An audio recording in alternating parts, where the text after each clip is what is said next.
Fala cabeça, tudo bem com vocês? Sejam bem-vindos a mais um vídeo. Seguinte, os próximos minutos podem mudar completamente a forma como você enxerga o mercado farmacêutico brasileiro.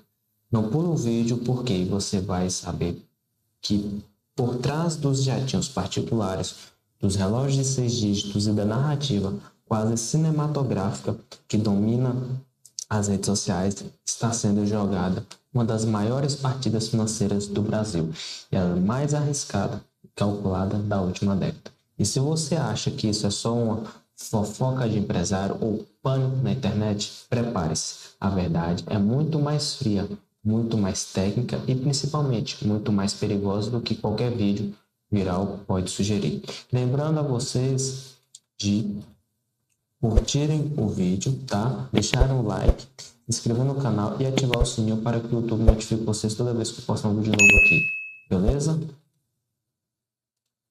E pois é, pessoal, a CIMED, a gigante que vendeu por anos como a máquina de execução perfeita, o símbolo do crescimento agressivo e do empreendedorismo sem freios, está agora no centro de uma tempestade que o mercado de capitais não consegue mais ignorar. Enquanto a internet grita, vai falir, enquanto influências especulam o colapso iminente e juram que a contratação de especialistas estratégicos é o último suspiro antes do fim, a realidade que salva dos balanços é outra, muito mais complexa, muito mais estratégica e, se mal compreendida, é capaz de destruir fortunas ou construir impérios. Se você ficar até o final, vai entender por que números não mentem, porque o mercado financeiro não se apaixona por story e porque a linha entre genialidade tributária e insolvência é mais tênue do que qualquer um imagina. Vamos lá para trás, 2 anos atrás.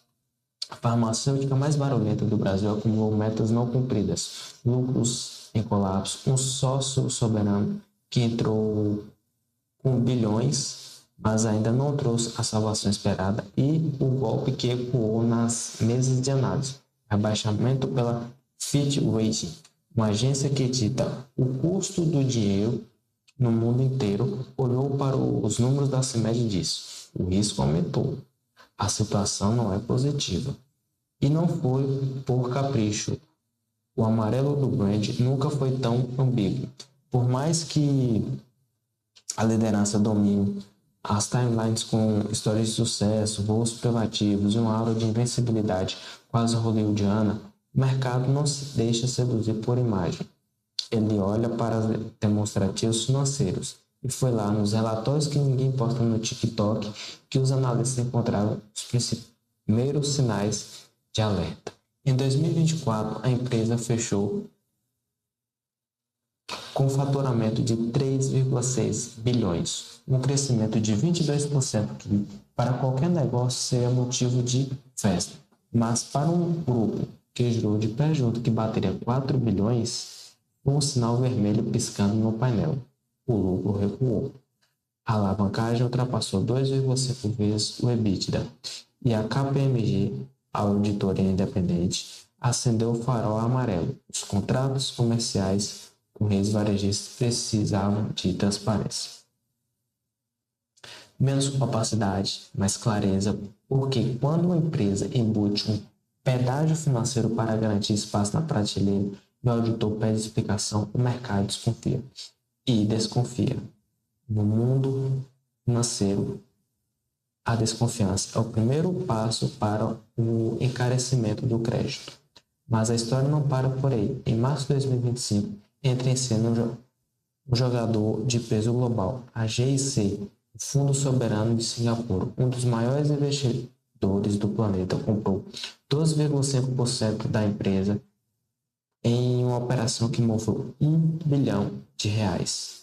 E aqui vem a primeira grande revelação que derruba o mito de que os controladores estão tirando o dinheiro e fugindo.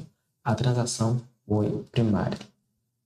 O dinheiro foi para o caixa da companhia, para investimento, para expansão, não para o bolso dos fundadores. A GIC não entrou para resgatar uma nova deriva. Entrou porque enxergou o plano a nova era, que promete triplicar o faturamento até 2030. Governança mais rígida, desalavancagem, aceleração. Parecia o início de uma era de ouro, até que chegou o balanço de 2025. E foi aí que o jogo virou. A farmacêutica distribuiu 427 milhões de reais em dividendos e juros sobre o capital próprio, um valor recorde, um valor que em números frios supera o próprio lucro do período. E aqui, pessoal, é onde a mágica acontece, ou seja, a ilusão. Como uma empresa que cresceu, mas teve queda de 30% no lucro líquido, margem EBITDA caindo 21% para 16%, e ainda enfrentou custos milionários com a implementação do SAP S4 HANA e um salto de 41,5% em propaganda e marketing, conseguiu tirar quase meio bilhão do caixa. A resposta está nos bastidores da legislação tributária. Lá em 2025, ano passado, o governo brasileiro mudou as regras. A partir de 2026, qualquer distribuição de lucros acima de R$50 mil mensais por pessoa física passaria a sofrer uma tributação de 10%. E a lei permitia que lucros apurados até dezembro de 2025 fossem distribuídos com isenção total. Antecipar a saída do dinheiro não foi apenas legal, foi estratégico, uma corrida contra o relógio tributário. Ou seja, é importante que na sua empresa tenha uma excelente estratégia tributária, porque tal atitude faz parte do plano de negócio. A empresa opera no lucro real.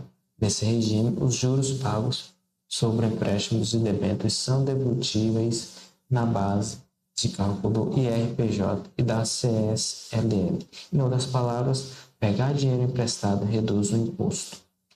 E se você pega esse dinheiro emprestado para pagar dividendos que seriam taxados, você está jogando xadrez tributário em nível corporativo. Não é irresponsabilidade, é engenharia financeira, mas engenharia, quando mal calibrada, vira risco sistêmico.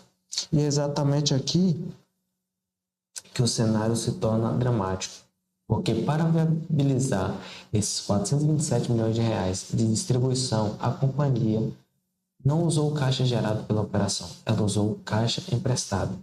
Captou 420 milhões em empréstimos e debêntures. Traduzindo, a empresa se endividou para pagar acionistas. Enquanto isso, o fluxo de caixa operacional fechou negativo, 55 milhões de reais. O estoque inchou. A dívida consolidada saltou para 1,3 bilhão de reais. A relação dívida bruta sobre EBITDA atingiu 4,7 vezes. A líquida sobre EBITDA, 2,8 vezes. Esses não são números de uma empresa no limite, são números de uma empresa que está apostando tudo no futuro para manter o presente. E quando o mercado olha para isso, o que ele vê? Risco.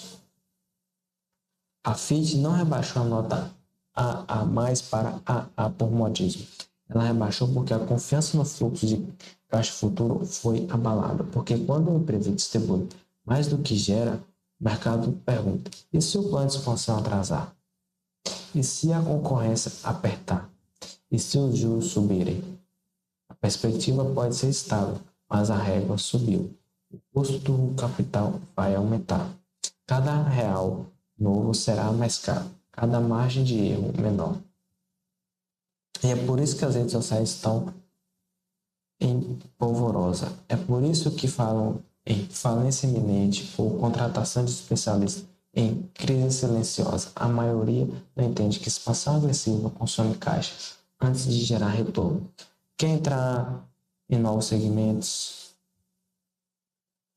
digitalizar operações, escalar a produção e marketing exige um fôlego financeiro, tá? Fôlego esse que a empresa não está encolhendo, está se transformando. E a transformação, pessoal, tem preço. E o preço neste momento está sendo pago com alavancagem. E a pergunta que fica não é a CIMED vai falir, Mas a pergunta certa é: a CIMED tem fôlego para aguentar o ciclo de transformação? Porque se o plano nova era entregar o que promete, essa dívida será paga com o lucro futuro. A governança se solidifica e o GIC sai no lucro e a marca renasce mais forte. Mas, se houver um tropeço operacional, um atraso na integração do SAP, uma guerra de preços no varejo farmacêutico ou uma mudança macroeconômica brusca, a corda pode arrebentar no meio. E aí o game vira e tudo pode desandar. O mercado não perdoa ilusões. A CIMED vendeu uma imagem de máquina infalível, agora precisa provar que é uma máquina resiliente, que sabe crescer sem sangrar o caixa. Entende a diferença entre distribuição inteligente e fuga de capital, que enxerga a tributação não como inimiga, mas como uma peça de tabuleiro. Agora, deixa aqui nos comentários, pessoal, a opinião de vocês. Eu quero muito saber o que vocês pensam. Isso é estratégia de longo prazo brilhante ou risco calculado demais? A empresa está se posicionando para dominar a próxima década ou está apenas adiando o inevitável? Lembrando, pessoal, de não se esquecerem de deixar um like, se inscrever no canal e ativar o sininho para que o YouTube notifique vocês toda vez que eu postar um vídeo novo aqui. Beleza? E como eu falei, pessoal, os números não mentem. Os números da CIMED em 2025 contaram uma história de deterioração operacional, margens comprimidas, uma geração de caixa que simplesmente não sustentou a ambição desmedida da diretoria. Mas qual é exatamente a linha vermelha que a CIMED cruzou? A Fitch deixou claro, preto no branco, quais são as condições para que a empresa não seja rebaixada novamente. O que seria catastrófico para o curso da sua dívida? Para manter a credibilidade, a CIMED precisa de forma recorrente sustentar uma margem EBITDA acima de 17% e manter a dívida bruta sobre a EBITDA abaixo de 3,5 vezes. Parece simples? Não. Em 2025, a alavancagem da empresa já estava em 3,7 vezes, ou seja, já estava acima do limite de tolerância. Ela já estava na zona de perigo. E agora, com o rebaixamento confirmado, o risco se fecha. Qualquer margem inferior a 17%, qualquer alavancagem acima de 3,7%, 3,5%, ou 3,5% não, 3,5 vezes, ou qualquer deterioração relevante na marca, na participação no mercado, pode levar a um novo corte na nota. A Fitch estima que a alavancagem fique próximo de 3 vezes em 2026 e 2027, ou seja, o sócio estrangeiro não está financiando o futuro, está pagando a conta do passado recente. Ele é o principal amortecedor de uma estrutura que, sem ele, seria frágil demais para se manter de pé. A CIMED vendeu mais, lucrou menos e distribuiu mais do que esse lucro. Essa conta não fecha. Essa frase deve martelar na sua cabeça. Vender mais e lucrar menos é o pesadelo de qualquer gestor. Certo? Significa que a eficiência caiu. Significa que o custo para vender cada real aumentou. A distribuição e distribuir mais do que se lucra.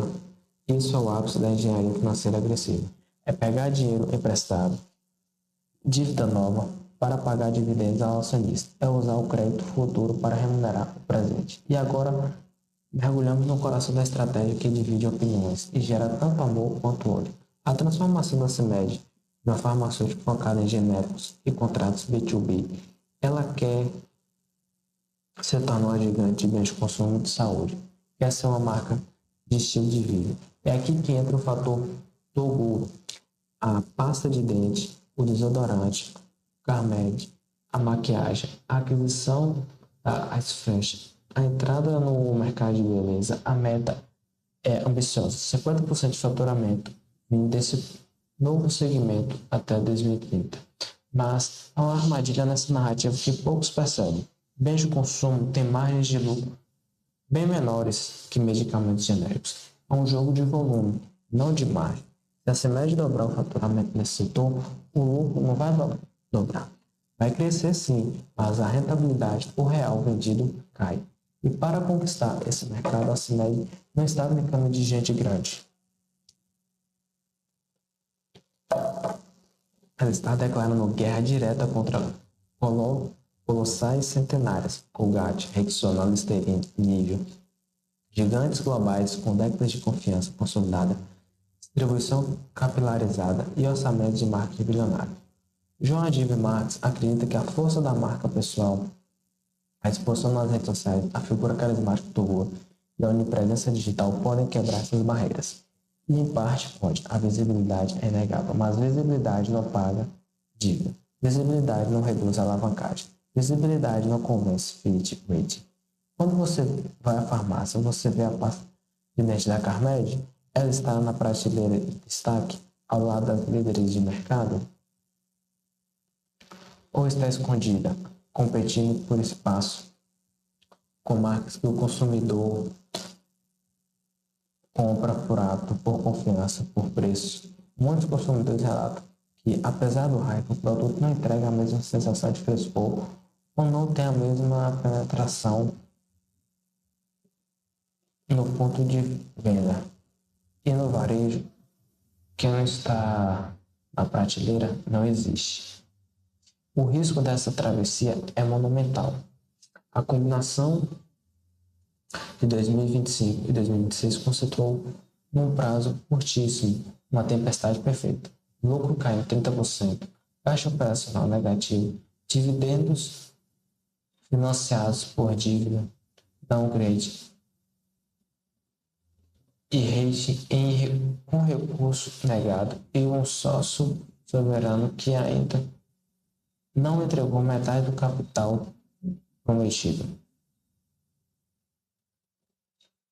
E se a CIMED quisesse apenas enriquecer seus donos, elas poderiam ter mantido o core business de genérico, operando com eficiência máxima, distribuindo dividendos consistentes e vivendo de renda sem dúvida, pagando sem a pressão de competir com a Colgate.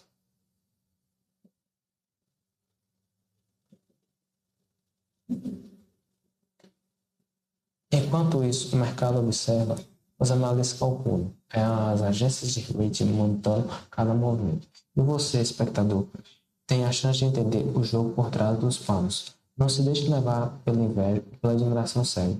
Olhe para os números. Entenda a estratégia, compreenda o risco, porque no final das contas o que vai definir o destino da CIMED não é quantos seguidores o Toguro tem, nem quantos jatinhos a frota possui. O que vai definir é se a empresa consegue gerar caixa suficiente para pagar suas contas, honrar suas dívidas e entregar o valor real aos seus acionistas e clientes. E lembrando, pessoal, não se esquecerem de deixar um like, se inscrever no canal e ativar o sininho para que o YouTube notifique vocês toda vez que eu postar um vídeo novo aqui. Beleza? Obrigado e até o próximo vídeo.